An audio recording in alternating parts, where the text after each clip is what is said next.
कल रात शाम को 7 बजे के आसपास लाल किले के सामने ये मुसलंडों ने जो भी कुछ कांड किया है ना, याद रखो उन सभी को इसकी भारी कीमत चुकानी पड़ेगी। ये मैं जरूर मानता हूँ कि वो i20 थी, सफेद गाड़ी थी, ये सारे चलाने वाले जो है ना, ये खटमल है, खटमल। इनके पीछे हमारे प्रबुद्धों ने जाना समय की बर्बादी होगी, क्योंकि ये मॉडल आप अगर चेक करोगे तो आपको समझ में आएगा कि पोर्कियों के मुसलंडों की ये वाकया करने की औकात ही नहीं है। वो फुट सोल्जर बन सकते हैं कि हाँ भाई, वो पोर्टर होता है ना हमारा, वैसे। वरना आप बताओ 2900 किलो का बारूद ये कहां से आया, किसने दिया? जरूर इसके पीछे यूरोप अमेरिका के कोई बड़ी षड्यंत्रकारी है। वो तो 50 षड्यंत्रों के नाम तो हम जानते हैं, है ना। सोरेस भी उनमें ही एक है। आज मित्रों, हमारे जो एजेंसियां हैं जो इसके पीछे लगातार लगी हुई थी, आज उन सभीयों पे हमको अभिमान होना चाहिए, क्योंकि ये नबी के सुन्नत पे चलने वाले जो मोमिन है ना, ये उनकी हताशा है कि चलती गाड़ी में बॉम्ब स्फोट हो गया। लेकिन जिहादियों को ये भी याद रखना पड़ेगा कि ये 2004 से 14 का भारत नहीं है। अब यहाँ कबूतर नहीं उड़ाए जाते, ना अमन की आशा की आंटियां यहाँ से वहां मेकअप करके जाएगी। राक्षसों का निपात ये एकमेव विकल्प अभी बचा है। हाँ, एक नई चीज आज से हुई है। आज हम लोग जब इलाज करने हॉस्पिटल में जाएंगे ना, तो पहले जरा डॉक्टर का नाम भी पूछना पड़ेगा। जितने भी मेरे हिंदू बहन भाइयों ने अपनी जान कल शाम को गंवाई है, उन सभी को मेरी भावभीनी श्रद्धांजलि है। अगर झपताल में लो तो चतुश्र हो जाएगी, लेकिन एक एक बीट में 5 अक्षरों का मीटर रखा हुआ है। और यूं कहे तो ये कविता एक दृश्य चित्र है कि कृष्ण की बांसुरी से सम्मोहित गोकुल और पशु पंछियों का एक दृश्य चित्र। जब कान्हा की बंसी बाजत, जब कान्हा की बंसी बाजत, जब कान्हा की बंसी बाजत, सब गोकुल सुध हरत। जब कान्हा की बंसी बाजत, सब गोकुल सुध हरत। सुनत सारी बन कोयल बिसर जाता अपनी तान। सुनत सारी बन कोयल बिसर जाता अपनी तान। हंस हिरन चाल रोकत, मस्त मयूर पग धरत। हंस हिरन चाल रोकत, मस्त मयूर पग धरत। गजराज ही झूमत जात, गजराज ही झूमत जात, वन राज के संग चलत। गजराज ही झूमत जात, वन राज के संग चलत। आन बसन गौवन संग, आन बसन गौवन संग बिसर जात अपनी जात। आन बसन गौवन संग बिसर जात अपनी जात। घर घर की गोरी निकस खींचत जात कान्हा की बास। घर घर की गोरी निकस खींचत जात कान्हा की बास। राधा हृदय धक धक पग चलत कान्हा के पास। राधा हृदय धक धक पग चलत कान्हा के पास। मानो हूँ लागत सबको आस, एक ही प्यास मधुर बास। सूर सजत मींड मधुर दूर भरत नील अंबर। सूर सजत मींड मधुर दूर भरत नील अंबर। तरुवर की पात ही स्थिर, जमुना जी का जल ही स्थिर। गोकुल स्थिर अंबर स्थिर, धरती स्थिर, मानो हूँ लागे कि समय स्थिर। तक तकिट तक तकिट तक तकिट तक तक। एक चित्र है, तक तकिट तक तकिट तक तक। एक चित्र है, तक तकिट तक तकिट तक तक। एक चित्र है, एक शाम है, तक तकिट तक तक। एक चित्र है, एक शाम है, एक ही परमात्मा एक है। सुर ही आन सुर ही प्राण, सब के कानों में सब के प्राण। सुर की नैया सब सवार, करत पार भव सागर। साग साग मगा मगा मध मध मधनि धनि धनि गसा। जय श्री राम। योगेश अनंतकाली का सभी सुनने वालों को प्यार भरा नमस्कार। मित्रों, अगर मेरा कंटेंट आपको अच्छा लगता है तो कृपया लाइक करें, शेयर करें और सब्सक्राइब करना ना भूलें। मित्रों, ये मराठी शाही का जो इतिहास है, ये सिर्फ पेशवा और भोसले का संपूर्ण इतिहास नहीं हो सकता। शिंदे, गायकवाड़, होळकर और नागपुरकर, भोसले, ये चारों उसके आधार स्तंभ बने रहे हैं। वरना आप ही मुझे बताओ, ये धार हो गया, दतिया हो गया, कुरुंदवाड़ हो गया, धारवाड़ हो गया, कोल्हापुर हो गया, ऐसे कई छोटे छोटे संस्थान भी इस हिंदवी साम्राज्य में बने हुए थे। लेकिन हुआ क्या? हुआ ये है कि कोई एक प्रतिभावान, वीर्यवान पुरुष की शौर्य गाथा बनके ये संस्थान रह गए, क्योंकि उस वीर्यवान पुरुष के अगले वंश में किसी दूसरे ने अपनी प्रतिभा का कर्तव्य या कोई उसका प्रभाव दिखाया ही नहीं। तो फिर वो देश सेवा, धर्म सेवा, वो तो बहुत दूर की कौड़ी हुई भाई। ये प्रतिभा वो दिखाई नहीं पाया, तो ये छोटे छोटे जितने भी संस्थान हैं, ये उस वीर्यवान पुरुष की शौर्य गाथा बन के रह गए हैं। 1767 के बाद हमारे महादजी की जो पटरी से उतर गई गाड़ी थी, जैसे मैंने कल बताया था, वो योग्य नीति के सड़क पे फिर से आ गई, क्योंकि उन्होंने शायद अपनी सोच को बदला, एक नया लक्ष्य कायम रखा, उस पे ध्यान केंद्रित किया, और अगले 20 साल आप देखोगे पूरे भारतवर्ष में महादजी शिंदे छाए रहे। और इसलिए उनका व्यक्तित्व जानना अत्यंत महत्वपूर्ण बन जाता है। मैं तो कहता हूँ, जितना पेशवा को जानना जरूरी है मराठी इतिहास में, उतना ही महादजी शिंदे को जानना अत्यंत महत्वपूर्ण है। एक मित्रों डीएम आया है, उस महाभाग ने मुझे लिखा है कि भाई आपकी भाषा बड़ी निकृष्ट है। अब मैं क्या कर सकता हूँ बताइए। चल, प्रयत्न तो हम सभी करते ही हैं हमेशा अच्छे के लिए। दूसरा उसने लिखा है कि भाई मेन इतिहास से मैं बिना भटके इतिहास बताऊं। ये मेन इतिहास से भटके इतिहास कौन सा होता है? मैं मतलब ही नहीं समझा आपकी बात का। केवल ये हार जीत, प्रदेश का या हिंदवी स्वराज्य का विस्तार, मुसलंडों की मार पिटाई, और अपने अपने महापुरुषों की गौरव गाथा, ये तो इतिहास नहीं होता भाई।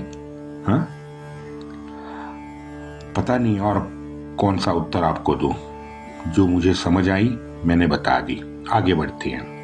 नवंबर 1767 में राघोबा दादा और माधवराव में आनंदवल्ली, नासिक के पास आनंदवल्ली में फिर एक बार दिखावे का समिट हो गया। 9 दिसंबर 1767 को माधवराव ने चिंतो विठल को लिखा है, शिंदे के यहाँ आने की मुदत अब समाप्त हो गई है। वैसे शिंदे उज्जैन में है, लेकिन उनके यहाँ न आने से सरकारी काम में बाधा उत्पन्न लगातार हो रही है। बाजी नरसिंह को शिंदे की दीवानी देकर उनका बंदोबस्त कर दिया गया है। अभी ये पत्र सुन के महादजी बड़े नाराज हुए। तुरंत पेशवा को पत्र लिखा। पत्र आते ही हम पुणे के लिए निकल चुके थे। बुरहानपुर में बाजी नरसिंह और राघोराम ने रोक दिया। उन दोनों ने 10 लाख रुपए की और सरदार की वस्त्रें में 10 लाख रुपए की सनद और सरदार की वस्त्रें हमें बुरहानपुर में दी। बीच में दूसरों ने कार्यभाग साध लिया था। अगर आपने स्वयं दौलती का जिम्मा किसी और को सौंपा है तो हमें कोई परेशानी नहीं है, हम आपके आज्ञा के बाहर है ही नहीं। ये महादजी माधवराव को लिख रहा है। मतलब समझ लो, ये दादा का नाम कभी भी अब यहाँ पे इस पत्र में नहीं लेता, लेकिन इशारा काफी है। महादजी कहता है, अगर आप स्वयं ने दौलती का जिम्मा किसी और को सौंपा है तो हमें कोई परेशानी नहीं है, हम आपके आज्ञा के बाहर नहीं है, पर ऐसे इस तरह से अंधेरे में रखना भी आपके लिए उचित ना होगा। क्या लगता है ये 3 वाक्य सुनकर?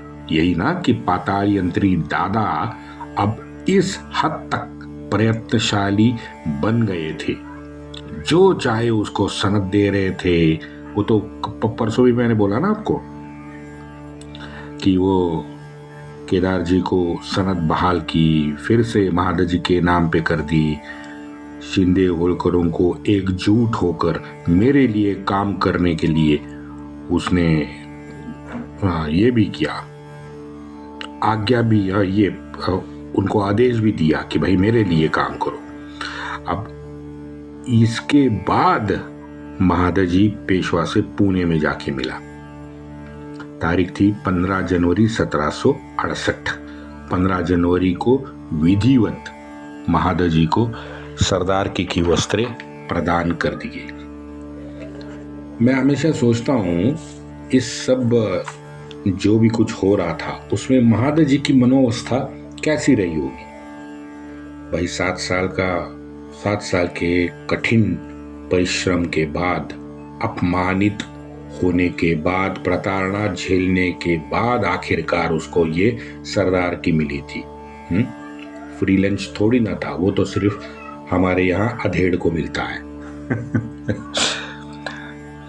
माधवराव की भी मजबूरी देखिए, लगातार अपना स्वयं का चाचा उसके विरुद्ध था।